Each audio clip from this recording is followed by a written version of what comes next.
저쪽 뒤쪽으로 제가 잘 안 보여서 일단 보이는 쪽에 먼저 중앙일보 윤성민 기자님. 네. 우리가 기자 간담회를 자주 해야 될 것 같아요. 손 드시는 게 너무 많은데 원래는 없어야 되는데. 네, 말씀하십시오. 예, 중앙일보 윤성민입니다. 그 트럼프 대통령과 그 북핵 문제에 대해서 대화를 나누셨다라고 말씀을 하셨는데, 그 북핵 문제 해결을 위해서는 북미 대화가 필요하다라는 얘기도 나오고 있습니다.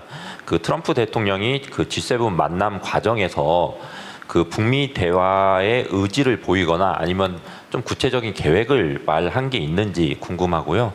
그리고 한 가지 더 추가적으로 그 트럼프 대통령과 그 북한 관련 주제 외에도 혹시 한미 동맹 관련된, 그러니까 전작권 전환 그리고 방위비 분담금 이런 것과 관련된 대화도 나누셨는지, 소개할 부분이 있는지 있다면 소개해 주시면 감사하겠습니다. 네.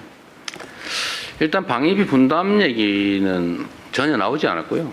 지금도 충분히 분담하고 있는데 뭘 추가 분담하냐는 게 제 생각이고, 미국 측도 대선 이후에 대선 선거 과정에서 그 얘기가 꽤 있었는데, 한국군의 주한미군에 대한 방위비 분담금을 10배를 받겠다 이런 얘기를 했는데, 그 취임 이후에는 전혀 그 얘기를 하지 않고 있습니다. 방위비가 아니라 이제 국방비 얘기는 제가 먼저 했죠. 명확하게 우리는 얘기의 대전제이기 때문에 그 얘기를 먼저 드렸습니다. 우리는 국방비 3.5%까지 증액을 하기로 약속을 했고, 또 우리 스스로 주권 국가로서 한반도 방위는 우리 스스로 책임져야 된다고 생각한다. 우리 스스로 책임지겠다. 걱정하지 마시라. 이렇게 미리 얘기를 했어요. 대전제로 깔끔하게. 그럼 모든 문제가 해결되죠. 우리가 우리 돈 내면서 우리 방위를 우리 스스로 책임질 건데, 전시작전권을 미국이 왜 갖고 있습니까? 얘기할 필요가 없죠. 그럼 당연히 우리가 정상 상태로 우리 스스로 방위할 수 있게, 또 우리가 스스로 지휘할 수 있게 해야 되니까 더 이상 그 얘기는 하지 않았습니다. 제가 저번 한미 정상회담에서도 전시작전권 반환 얘기는 일부러 안 했어요. 너무 당연한 거니까. 실무적으로 협의가 되고 있었고, 그래서 국방 관련해서는 대전제로 우리 스스로 책임진다라는 걸로 얘기는 깔끔하게 끝내고, 제가 대신에 그 얘기는 해드렸어요. 그래서 그랬더니 주한미군 45,000명 그러시길래 아닙니다 이러면 또 화날 수 있잖아요. 그래서 그건 맞는데 45,000명 맞는데 지금은 아니다. 지금은 28,500명이다. 이거는 제가 확인시켜 드렸습니다. 그랬더니 지금 그렇단 말이지 이렇게 이해하신 것 같았어요. 북미 대화에 관해서는 답답해 하셨어요. 아까 말씀드렸지만 일단 수가 있으면 하고 싶어 하세요. 북미 대화를.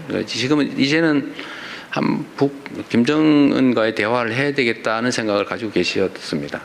가지고 계신데, 그럼 어떻게 구체적으로 이 점에 대해서 답답해 하세요. 저한테 방법이 뭐냐 이런 것도 물어보셨습니다. 제가 말씀드린 건 그래서 그 얘기를 한 거죠. 결국 북핵 문제다. 체제 안전의 문제다. 그리고 이게 지금 같은 방식으로는 해결이 되지 않는다. 제재와 압박이 효과가 없다. 이제는 그 이전에도 국제사회가 봉쇄하고 제재했지만 결국은 지금까지 이러고 오지 않았냐.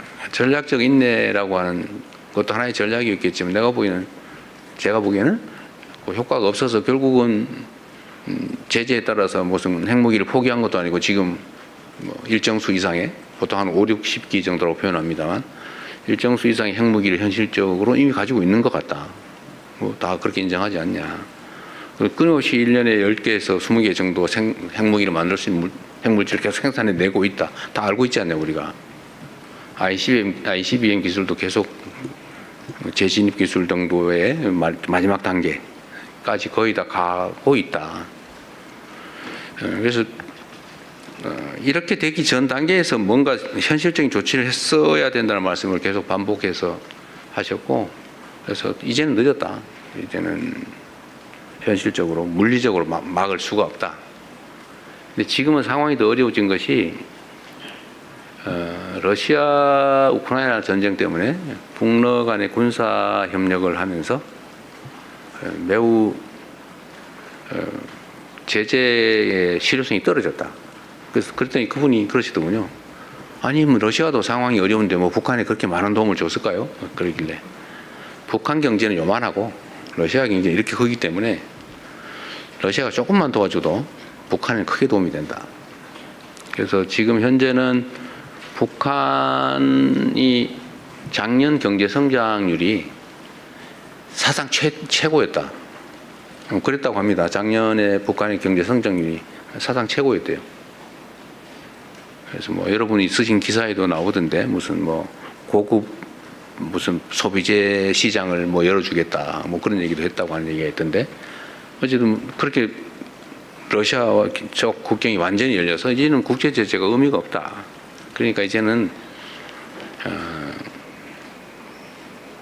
핵물질 추가 개발 또는 미사일 추가 개발 뭐 이런 거를 중단하는 것 가지고 협상을 해야 될 때가 됐다고 보여진다. 더 확산되지 않게 하는 게 이익이다.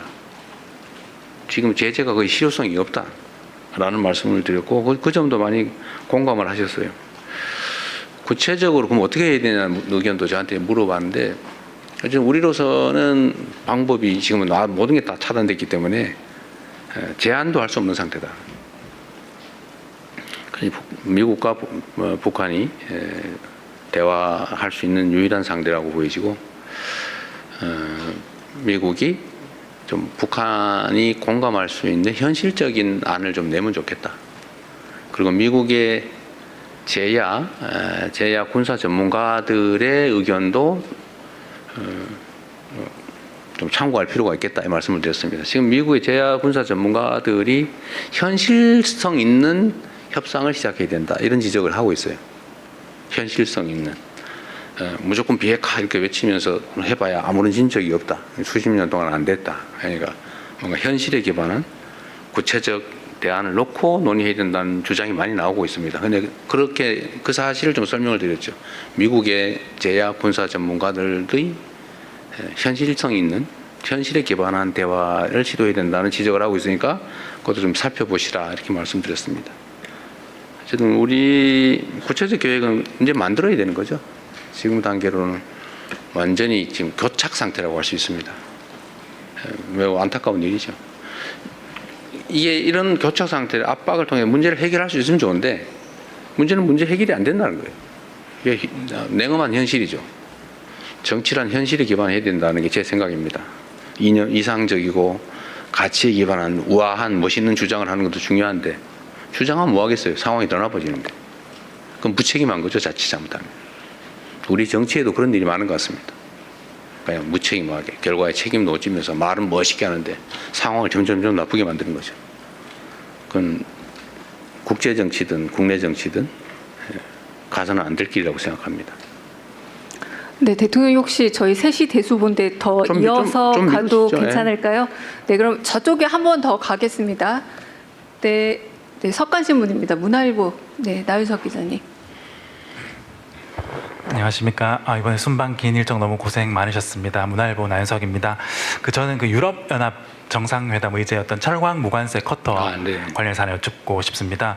이 순방 떠나시기 전에 회담 조율 과정부터 우리 정부가 이 한국 기업들의 피해가 최소화되도록 이 얻어낼 부분을 확실하게 얻어내야 한다는 강력한 의지가 있으셨던 걸로 알고 있습니다.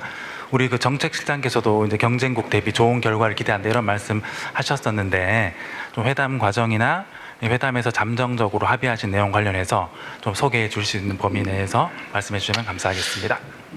뭐 정책실장께서 말씀하신 게 결론적으로는 다 맞는 말씀이십니다.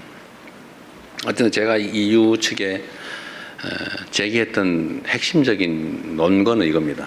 우리는 원래 FTA 체결 국가이다. 그러니까 원래 관세가 없는 나라다. 그런데 EU가 예를 들면 덤핑이라든지 또는 과잉 생산이라든지 미국의 뭐 수입 규제라든지 이런 걸로 인한 국내 산업 보호를 위해서 일정한 조치를 해야 된다는 점 인정한다. 이해한다. 그러나 그게 새로운 보호무역주의로 기결되거나 아니면 무역 장벽으로 작동하면 안 된다. 누군가가 무역 보호를 위한 장벽을 쌓으면 다른 나라도 쌓을 것이고 이게 결국은 보호무역주의 체제로 되돌아가게 회귀하게 된다. 그리고 우리가 원래 무관세 FTA 체결 국가라는 점을 고려해달라. 이 점에 대해서 상당한 공감, 이해를 표명했어요. 그래서 기대한 것 이상 우리가 최초로 제기한 것만큼까지 100% 될 수야 없겠지만 일반적인 예측보다는 훨씬 더 나은 상황을 만들 수 있을 겁니다. 최종적으로 며칠 안 있어서 결과가 발표될 테니까 그 사이에서도 우리가 최선을 다하려고 해요. 그리고 우리가 이제 추가로 요구한 건 우리의 요구를 100% 못 들어줄 텐데 그렇다고 하면 다른 영역에서라도 필요한 합리적인 이해 조정 조치를 해달라. 다른 쪽에서 조금 우리의 유리한 팩트를 찾아서 좀 개선해달라 그런 말씀을 드렸는데 그 점에 대해서도 공감했습니다. 가능한 부분을 찾아보겠다. 우리가 또 제기한 게 몇 가지 있어요. 직접 연관된 건 아니지만 이거를 불가피하게 이렇게 해야 되면 다른 이해 보완 조치가 필요하다. 이런 걸 좀 고려해달라고 해서 협상에 제시하고 논의 중인 게 있습니다. 약간씩의 성과가 있을 것 같아요. 네. 네. 조선일보 박상기 기자님.